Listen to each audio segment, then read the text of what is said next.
తాడపాలెం గ్రామస్తులకు అలాగే land acquisition కింద వచ్చిన జాయింట్ కలెక్టర్ గారికి, ఎంఆర్ఓ గారికి, మానిటరింగ్ బోర్డు డిప్యూటీ కలెక్టర్ గారికి ప్రతి ఒక్కరికి నా ధన్యవాదాలు.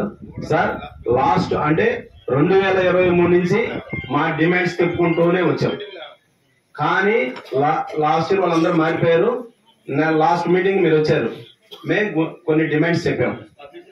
కానీ మీరు ఆ రోజు ఏం చెప్పారంటే ఓన్లీ మీ రిజిస్ట్రేషన్ వాల్యూ గురించి మీకు వచ్చేది 12 లక్షలు మాత్రమే, మేము అన్ని ఇంట్రెస్ట్ అన్ని కలిపి 20 లక్షలు ఇస్తున్నాం, అంతకన్నా ఒక్క పైసా కూడా రాదన్నారు.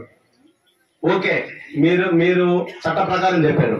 మేము కూడా ఏం చెప్తున్నామంటే మా పొలం ఎంత ఉందో పట్టా పొలం, మా చెరువు అంత ఉంది, దీన్ని బేరే చేసుకుంటే మాకు వచ్చేది 10 లక్షలు. మాకు 650 పట్టా పొలం ఉంటే 650 ఎకరాలు గ్రామ చెరువు ఉంది. ఇంకా శ్మశానాల్లో ఎన్ని కలిపి 100 ఎకరాలు ఉన్నాయి. మాకు టోటల్ వేసుకుంటే 9.5 లక్ష 10 లక్షలే మాకు ఎకరాకి గిట్టేది. మీరు ఏం చెప్తున్నారు? మేమేం చెప్పాం సార్, ఆ రోజు మీరు బీపీసీఎల్ అంటే భారత్ పెట్రోలియం కార్పొరేషన్ లిమిటెడ్, కంపల్సరిగా దాని డంపర్లు వచ్చేసి మన నందేపాలెం దగ్గర పడతాయి. మనం బట్టలు ఆరేసుకునే దానికి కూడా మిద్ది మీద సౌరులాగా వస్తాయి. వైట్ బట్టలు ఆరేసుకోవాలంటే భయపడాలా, ఎందుకంటే బహుశా ఇలా కొంతమంది తెలిసినట్లేదు, కృష్ణాపట్నం పోతే ఊర్లు ఖాళీ అయిపోయినాయి. మేము బట్టలు ఆరేసుకునే పరిస్థితి కూడా లేనప్పుడు మాకు ఊరు నుండి ఏం ముద్రేయటండి సార్. ఇక్కడ మాకు R&R ప్యాకేజీ మటు కంపల్సరీగా ఆ రోజు మీరు మాట్లాడిన తర్వాతే మీటింగ్ పెట్టండి సార్. మేము కొన్ని డిమాండ్స్ చెప్పాం, ఆ డిమాండ్ సాల్వ్ చేసిన తర్వాత మీటింగ్ పెట్టండి అన్నాం. మీరు 10 డేస్ అడిగారు.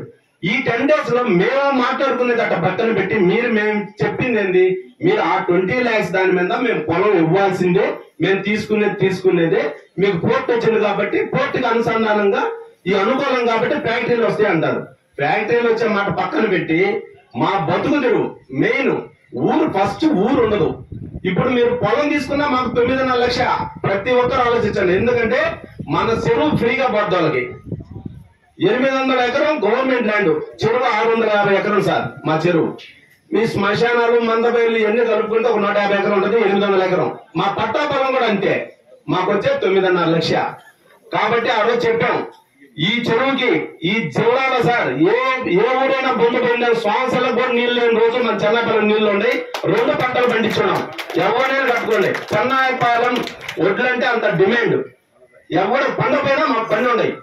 కాబట్టి ఇలాంటి చెరువు ఈ జిల్లాలో మాదే ఫస్ట్. ఎందుకంటే డెల్టా నాన్ డెల్టాలో ఈ చెరువుకు మించిన చెరువు జిల్లాలో లేదు. ఒకసారి నీళ్లు పండకపోయినా మేము సొంతం డబ్బులు వేసుకుని గ్రామస్తులు సోన్సిన నీళ్లు కూడా కాలువ తెచ్చుకొని లాస్ట్ నీళ్లు కట్టేసుకొని పండించుకునేది. అదొకటి. మెయిన్ ఇక్కడ ఉండేది గొర్రెలు బర్రెలు.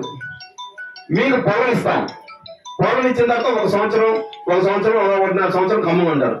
తర్వాత ఆల్రెడీ పొలం ఇవ్వకుండానే ప్రాజెక్ట్ వాటికి టెండర్లు తీశాడు, డిజైనింగ్ పిలుచున్నారు. ఆల్రెడీ చాలా మంది తెలదు, ఆల్రెడీ నోటిఫికేషన్ ఇచ్చారు డిజైన్ కి.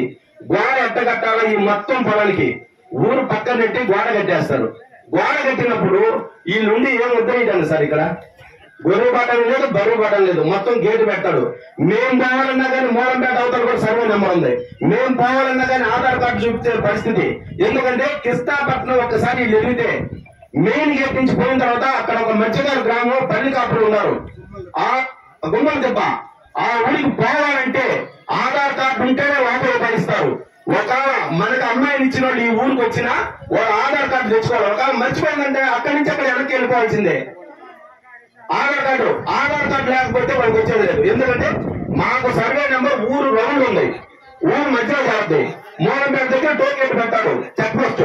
ఆ చెక్ పోస్ట్ కాడి నుంచి రావాలంటే మా ఊరు అయితే మా ఊరు కూడా మాది ఈ ఊరు నిరూపించుకోవాల్సిన రోజు వస్తుంది. ఎందుకంటే అక్కడ ఈ 1 సంవత్సరం 6 నెలలు ఒక అతను ఉంటాడు సెక్యూరిటీ, ఇంకొక 6 నెలలు మాట్లాడు కంటిన్యూ తెలిసినాడైతే ఇది ఈ ఊరు అని తెలుసుద్ది. పక్కన వచ్చాడు మార్గం ఇంకొక సెక్యూరిటీ వచ్చాడు అనుకో, మాది ఈ ఊరని చెప్పుకునే దౌర్భాగ్య పరిస్థితి కూడా మాకు వస్తుంది. ఎందుకంటే ఆధార్ కార్డు చూపినప్పుడు. కాబట్టి మీరు అన్ని విషయాలు మీకు అన్ని చెప్పను. మాకు మీరు ఏమనుకుంటున్నారంటే ఒక 50 లక్షలు వస్తుంది అనుకుంటున్నారు. మీరు చెప్పిన మా యాల్యుయేషన్ ప్రకారం మీరు వచ్చేది కేవలం 12 లక్షలు, కాకపోతే అన్ని కలిపి 20 లక్షలు వస్తుందని చెప్తున్నారు. అది బహుశా చాలా మంది తెలియదు. కాబట్టి మేము ఆల్రెడీ 25 లక్షలకి 4 సంవత్సరాల కింద చెప్పాం. 4 సంవత్సరాలు కొనుక్కొని రిజిస్టర్ చేయించుకున్నాం. కానీ ప్రతి రైతు ఏం ఆలోచిస్తాడంటే ఇక్కడ 2,80,000 మాగాని 2,80,000 చేసుకుంటే ఒక 20,000 30,000 రిజిస్ట్రేషన్ అయిపోతుందని చెప్పి అనుకున్నారు. కానీ ఇక్కడ మన పోట్టుబడి మనకి ఈ విధంగా నిలువున గొంతుకు వస్తారనే సంగతి ప్రభుత్వం ఎవరికి తెలియదు. కాబట్టి మీరు దయచేసి మేము పొలాలు ఇచ్చేది పక్కన పెట్టి మాకు R&R ప్యాకేజ్ కానీ మాకు ఏం చేయగలుగుతారు మీరు ఏం చేస్తారు అది ముందు మాకు మీ డిమాండ్స్ మేము చెప్పినవన్నీ రాసుకొని ఉన్నారు. 6 సార్లు మీటింగ్ జరుగుతుంది 2023 నుంచి. అవి మొత్తం అన్ని డిసైడ్ గా ఉన్నారు. మొత్తం చేస్తారు మొత్తం చేస్తారు మొత్తం అందరూ చేస్తారు మొత్తం చేస్తారు ఆ డిసైడ్ లో ఉండాలంటే కాలువ దగ్గర వాళ్ళు ఆలోచించుకుంటారు. మనం ఏం చెప్పాల్సిన అవసరం లేదు. ఒకటే మాట డిసైడ్ గా ఉంటది. సార్ మీరు ఏం చెప్పినా 100 మంది మాట్లాడినా ఇక్కడ జరిగేది అదే. రైతులంతా ఒకటే తీరుగా మాట్లాడతారు. నా పేరు రమణయ్య సార్, రమణయ్య. మీరు చెప్పిన పాయింట్ ఈ డిసైడ్ లో మా రైతులు మొత్తం ఉంటారు. దానికి ఏమైనా ఇచ్చేవాడు ఎవడే ముందుకు వచ్చాడనుకో మేము మాట్లాడుకుంటాం వాడి సంగతి. ఆ విషయం అంతకు మించి ఏం జరగదు. అది విషయం. ఇవ్వడానికి అనేది ఇష్టం లేదని చెప్తాను. ఇవ్వడానికి ఇష్టం లేదు. Right, good. నెక్స్ట్ ఎవరు?